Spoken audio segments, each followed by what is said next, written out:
Em áo đỏ này bán đây đúng không? Đâu? Thạch đâu? Trẻ con nó thích ăn cái gì? Đấy em. Con này thường ăn thạch này với lại Cái gì? Để anh mua cho.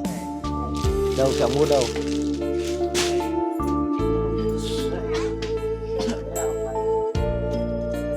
Đây em đếm đi. Em đếm em là hết chỗ này bao nhiêu cái kẹo. Đếm đi. Xong thì là anh mua, xong thì em gọi tất cả các bạn nhỏ nhỏ ở đây, xong anh tặng cho trẻ con.